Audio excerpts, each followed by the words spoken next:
My name is Machen Norris, and I am very excited to share with you about how I utilized the Educator certification program with National Geographic.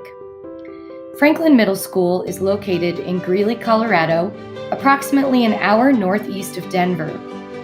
Our town is primarily agricultural based, where cattle, crop production, and the oil and gas industry drive our economy. My school is considered poverty-based and has a diverse culture ranging in students from multiple socioeconomic backgrounds. My science classroom is full inclusion of students on various educational plans such as IEPs, 504s, NEP, FEP, LEP, severe needs, and gifted and talented. On any given day, my classroom offers an environment that allows students to explore opportunities through inquiry-based learning. We develop curiosity through project-based learning as well. STEAM or STEM education through the 5E model of instruction, my students gain content knowledge while exploring and building their background. Developing relationships with my students is one of the character traits I feel strongest about. Empowering them to believe in themselves, to learn collaboration and communication skills, and to become an ambassador of the earth all drive my teaching philosophy.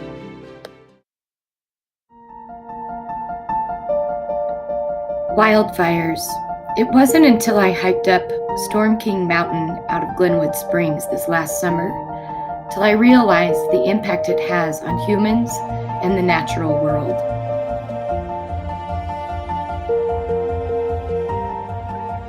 I began gathering all of my pictures over the last several years' hikes to share with my students and connect them with our beautiful yet volatile surroundings.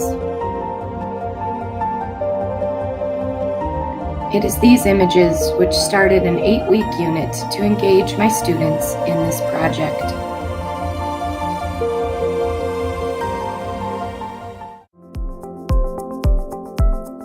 We started this journey by looking at density and how it relates to the chemical composition of fire retardant.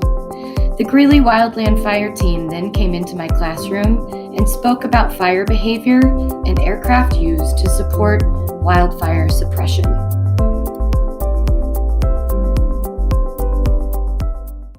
can call for the seat. He could be up above Fort Collins, Loveland in about 15 minutes.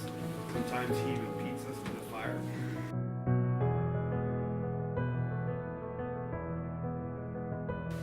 And topography-wise, is we're not on a really steep slope, so it's not going to climb up the mountain. This wind is going to push it down toward the fire.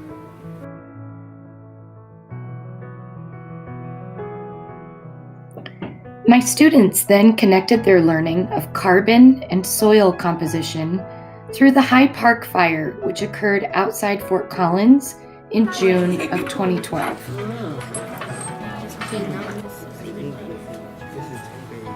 So, days when they're darker. Colorado State University developed these STEM kits for students to be able to have a first-hand look of how wildfires change the landscape. Jim Jones from the Colorado State Forestry Department then joined us to talk about the ecological impacts and more specifically, how cool trees are. Students interacted with topographic maps, fresh-cut tree cookies to determine tree age, and even had a select few put on all the gear required by a forester. Now it gets good. What's cooler than trees, you ask? Airplanes. Aircraft that can hold up to 20,000 gallons of fire retardant? Even more cool.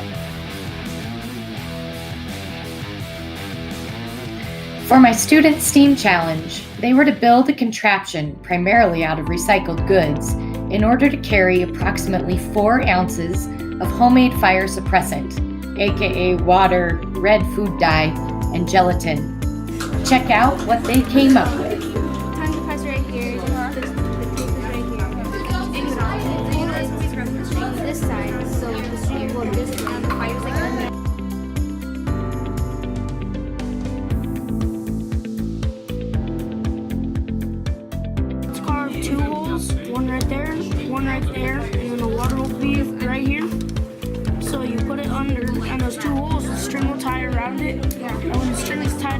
like you pull the string.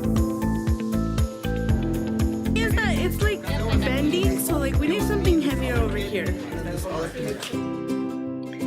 This lesson is not over yet, as my students are in the midst of creating a PSA to provide the whole school with connections of information they learned on topics such as flooding events secondary to wildfires, satellites used to detect wildfire activity, changes in atmospheric conditions, and reseed, afforestation, and reforestation techniques, and finally, implications of insurance on selected wildfires around the country. It has been a pleasure taking this simple idea and watching it flourish into something bigger than I imagined. My students now have a much broader understanding of the entities that play a role in fires and a great sense of global learning and how a wildfire can have a trickle effect on the political, economic, geological, and ecological systems that make up the scales and perspectives of our world.